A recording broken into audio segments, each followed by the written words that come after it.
दोस्तों नमस्कार। भगवानपुर नांगल गांव में हम मौजूद है। छपरोली विधानसभा का हिस्सा है। यहाँ पर जो आबादी है 70% ब्राह्मण आबादी है। इनसे बातचीत करेंगे कि इस बार ब्राह्मणों का मूड क्या है, क्योंकि कुछ समय पहले सैंदर रमाला की एक वीडियो वायरल हुई थी जिसके बाद लोग नाराज हुए थे, लेकिन क्या अब माहौल बदल गया? चलिए शुरुआत करते हैं। क्या नाम हो गया? आदरणीय, मेरा नाम दीपक शर्मा, एडवोकेट। तो क्या लग रहा है जिस तरीके से ब्राह्मण समाज किस तरफ जा रहा है अब की बार? ब्राह्मण समाज भारतीय जनता पार्टी में पूरे उत्तर प्रदेश का और पूरे भारत का क्यों है, ये मैं आपको बता देता हूं। जो भारतीय जनता पार्टी की विचारधारा है, सनातन धर्म की, संस्कृति की, वही एक ब्राह्मण की संस्कृति है। हमारे जो उत्पादनकर्ता थे वो मनु महाराज थे, वो मनु महाराज को मानने वाले हैं। भारतीय जनता पार्टी के जितने संस्थापक थे वो सब ब्राह्मण हैं, और हमारी विचारधारा और भारतीय जनता पार्टी की सेम विचारधारा है। वो धर्मवाद पर है, खड़े हैं, और हमारे बड़े, हम लोग जिस बिरादरी में हमारा जन्म, वो धर्म के चौकीदार है। तो सीधी सी बात है, हम तो भारतीय जनता पार्टी धर्म की तो है ही, संस्कृति की तो है ही, विकास करने वाली पार्टी के हम साथ हैं।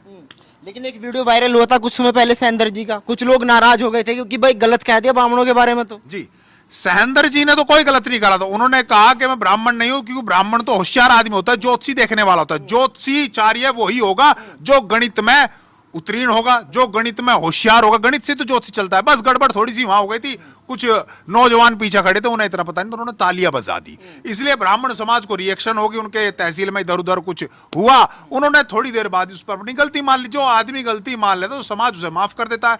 हमारे बड़े बुजुर्गों ने, जो हमारे नेता हैं बिरादरी को, उन्होंने उसे माफ कर दिया, उन्होंने गलती मान ली। अच्छा, आप कह रहे योगी जी के साथ है, लेकिन आरोप लगता है कि भाई योगी जी तो ब्राह्मण विरोधी है, विकास दुबे का एनकाउंटर करा दिया, बहुत सारे अपराधी थे जो ब्राह्मण थे उनको मार दिया। नहीं, जो गुंडे हैं, ब्राह्मणों ने तो कभी रावण का भी पक्ष नहीं लिया था, उस वक्त राम जी का पक्ष लिया था। और हमारे महर्षि दधीची, जिन्होंने अच्छे कार्यों के लिए इंद्र ने दान मांगना है और अपनी हड्डियां दान कर दी, तो हम तो ऐसे महर्षि दधीची की संतानें हैं। हम बुरे लोगों के साथ, गुंडे लोगों के साथ, अपराधी लोगों के साथ है ही नहीं। हम तो अच्छे कार्य करने वाले जो लोग हैं, जो संस्कृति और संस्कारों को मानने वाले लोग हैं, जो संस्कार करने वाले लोग हैं, जो धर्म को मानने वाले लोग हैं। आदित्य योगी आदित्यनाथ, आदरणीय मुख्यमंत्री उत्तर प्रदेश सरकार, हम ऐसे लोगों के साथ है, क्योंकि वो क्या धारण करते हैं, जो हमारे बड़े धारण करते थे, ऋषि मुनि, वो धारण करते हैं। वो संस्कृत जो बोलते हैं, जो वो हमारे बड़ों की वाणी होती थी, तो उनके पास जो कुछ है, जो चोला है, जो वो मानते हैं और जो वो कहते हैं, वो तो ब्राह्मणों की बात बोलते हैं। ब्राह्मणों का नेचर जो है ट्रेडिशनल, वो वही है जो योगी आदित्यनाथ जी के पास है। अखिलेश यादव ने परशुराम की मूर्ति लगाई, तो उनसे क्या दिक्कत हो गई? नहीं, अखिलेश यादव जी ने मुख्यमंत्री तो लगाई, लेकिन उनसे आप पूछिए ना, जो कानपुर का तिवारी था, छात्र नेता, जिस दिन जब अखिलेश जी मूवमेंट कर रहे और साइकिल यात्रा चला रहा था, किसी मामले में अखिलेश जी को चांटा लग गया, उससे उस दिन रात से आज तक तिवारी जी का नामो निशान नहीं पता कि यूपी में तिवारी जी कहां चले गए। एक छात्र नेता थे, और ये रिकॉर्डेड चीज है कानपुर की, कि वो ब्राह्मण युवक नेता कहां चला गया। और जिन लोगों की पार्टी ब्राह्मणों के विनाश पर खड़ी हो, जो कहते हो कि अगड़ों को पहले स्वर्ण लोगों को खत्म करो जब भी पिछड़ों का उद्धार होगा, जिन्होंने हमारे जनेऊ तोड़ दिए, चोटियां कटवा दी, तो हम उन लोगों को कैसे वोट कर दें? जो समाजवादी या बहुजन समाजवादी का जो कैडर है, जो इनकी बुक्स है, आप पत्रकार महोदय बुक्स को पढ़िए, जो ब्राह्मणों के खिलाफ और मनु महाराज के खिलाफ है, हम उन लोगों के साथ नहीं है। तो क्या लग रहा है, अगर छपरोली की बात की जाए तो क्या ब्राह्मण सैंदर को वोट देगा? बिल्कुल, हम भारतीय जनता पार्टी के साथ हैं। पूरा हिंदुस्तान का ब्राह्मण और उत्तर प्रदेश का ब्राह्मण भारतीय जनता पार्टी के साथ है। अखिलेश यादव कह रहे हैं मेरे साथ, आप कह रहे हैं आप सबकी जिम्मेदारी कैसे ले सकते हैं? नहीं, मैं सबकी जिम्मेदारी नहीं, क्योंकि मेरा जन्म इस बिरादरी में हो रहा है, तो मेरी रिश्तेदारियां इस बिरादरी में है, मेरी बहनें इस बिरादरी में है, मेरे जहां मैं बिहार वे ब्राह्मण है, जिस गांव में मैं बैठा, यहाँ समस्त ब्राह्मण, बड़े बुजुर्ग, हमारे नेता, हमारे बड़े यहाँ बैठे, तो जिस बिरादरी में जिसका जन्म हो रहा, वही तो उस बिरादरी को सबसे ज्यादा जानेगा। अखिलेश यादव को क्या पता, वो तो यादवों में हो रहे, उनके ब्याह कहां हो रहे। अरे हमारे तो ब्याह भी बिरादरी में हो रहे, हमारे रिश्ते नाते बिरादरी में, उनको तो रिश्ते नाते कहां हैं? जिनके रिश्ते नाते तो अपनी बिरादरी में नहीं, वे बन रहे बिरादरियों के ठेकेदार। और हम तो अपने आप को ठेकेदार नहीं कह रहे, हम तो बिरादरी के बच्चे हैं। जन्म हो रहा हमारा तो अपनी बिरादरी में, और जिस बिरादरी का, जिसमें जन्म हो, उसे अपनी बिरादरी का भली बाती जानने का और करने का अधिकार होता है कि मेरी बिरादरी का मान सम्मान हो। भारतीय जनता पार्टी के नेता आदरणीय नरेंद्र मोदी, जो देश के प्रधानमंत्री हैं, उन्होंने ब्राह्मणों का ध्यान रखा।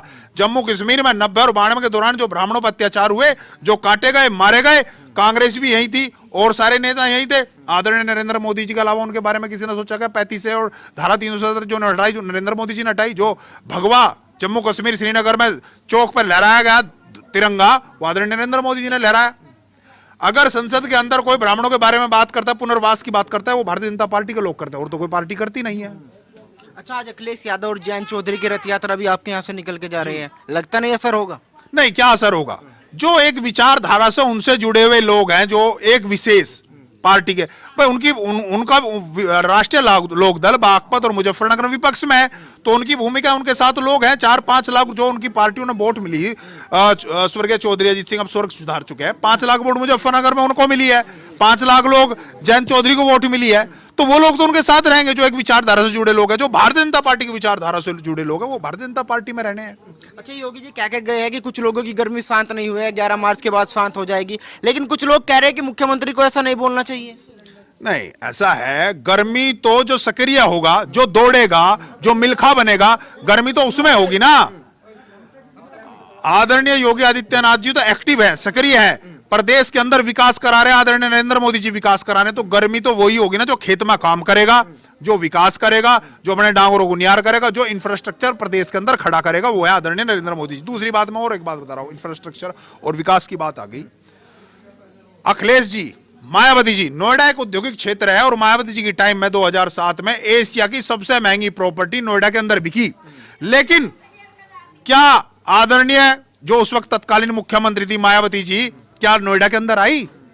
अखिलेश जी नोएडा के अंदर कभी नहीं आए, मायावती जी नहीं आई, सिर्फ एकलौते मुख्यमंत्री उत्तर प्रदेश के अंदर आदरणीय योगी आदित्यनाथ जी ऐसे हैं कि जो नोएडा में मुख्यमंत्री रहते हुए जो अपने लोगों का हालचाल ना पूछ सकते हो, अपना विकास ना देख सकते, सिर्फ एक बहाना जो अंधविश्वास लोगों कि अगर हम नोएडा चले गए तो हम तो मुख्यमंत्री नहीं रह सकते, तो वो प्रदेश का युवाओं का किस तरीके से विकास कर देंगे? वो तो विकास कर ही नहीं सकते। जो लोग अंधविश्वासी हैं, वो योगी जी को कहते हैं अनपढ़ है, महाराज है, अरे वो तो जागरूक व्यक्ति हैं, अंधविश्वास को दूर किया, नोएडा आए और नोएडा की तरक्की देखी। आप लोगों ने तो मुख्यमंत्री रहते कभी तरक्की ना देखी, कहला नोएडा चले जाएंगे मुख्यमंत्री रहेंगे, तो वो इस लोग तो उन्होंने तो योगी को भी कह दिया नोएडा चले गए, अब की बार गोरखपुर चले जाएंगे। नहीं, वो तो चुनाव आ रहा है, वो तो पब्लिक जनता तय करेगी।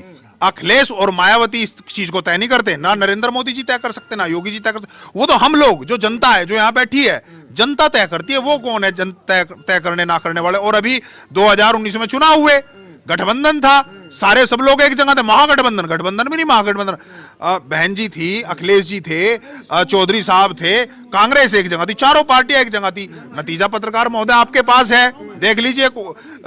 डॉक्टर सतपाल सिंह यहां से आदरणीय है, अखाड़े में बापू को भी चित करा और बेटे को भी चित करा। बाबा क्या लग रहा, क्या